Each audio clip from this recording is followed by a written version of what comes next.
What's going on, guys? My name is Trick Intenders, and today I'm going to give you my 5 tips that help me reach Immortal every act.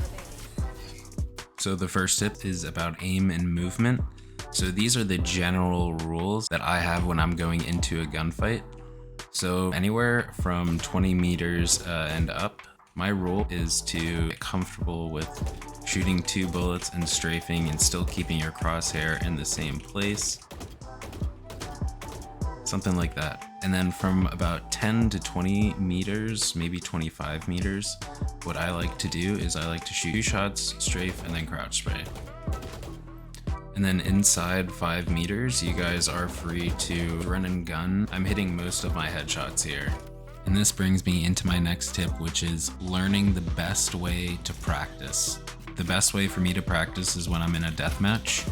And in a deathmatch, I will try and get as many competitive situations as I possibly can during this deathmatch. So just for an example, that does not mean I'm wide swinging every angle. When I'm in a deathmatch, I want to peak angles exactly how I would peak them when I'm playing a competitive game, which is slowly taking it angle by angle and make sure I am clearing the sight that I'm going towards, or if it's middle, clear middle, and practice clearing those angles with correct crosshair placement. Another thing that I like to do is the mechanics and the aim techniques that I gave you guys in our last tip, and implementing those aim and movement techniques into your deathmatch so you can begin to practice those techniques.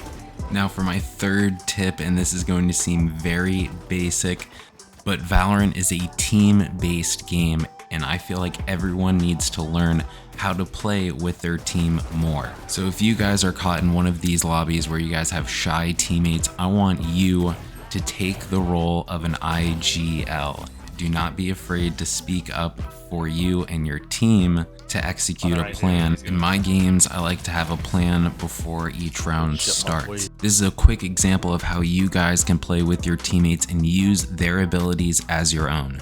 So if you guys want to push into the A site, there's usually a jet holding that close corner, and if I'm playing Reyna, I want to use my flash to clear that close angle, and this is going to give me and my team space to move up closer and prepare to execute onto the site. When we're about to execute, I'm gonna have my Omen smoke both of the choke points. From there, Sova's gonna drone both of the close angles left and right, and while Sova is droning, you guys want an Omen blind for Gen and for close left. So now you guys have a lot of the close angles cleared. Jet's gonna smoke and dash on the site. You're gonna blind out while Sova is darting back site. If you're Reyna in this situation, the only thing that you should be clearing is that close right spot if it hasn't been cleared by the drone, and then heaven and fight to kill that jet. And while you're fighting that jet with your teammate, make sure someone is holding the smoke by the door, or at least closing the door so you guys don't get pushed from behind. Now, it does not have to be a full push onto a site every time. You guys can mix it up, you guys can fake sites. Just make sure overall you're working with your team. Ultimately, this is going to give you the best chance to win. Tip number 4 contains a bunch of little next level tips that really help me push through the diamond and the ascendant rank into Immortal. The first next level tip that I want to share with you guys is that if you win pistol round and you guys are up 1-0, going into your bonus round, if you are Jet or Reyna or maybe a Chamber, think about saving that round, or maybe even just buying a sheriff so you guys can force on that 3rd round and still have enough to buy on the 4th round. If the other team is on a save and you have 4 of your other teammates buying Spectres and Marshals, maybe it's a good idea to give yourself an opportunity to win that 3rd round.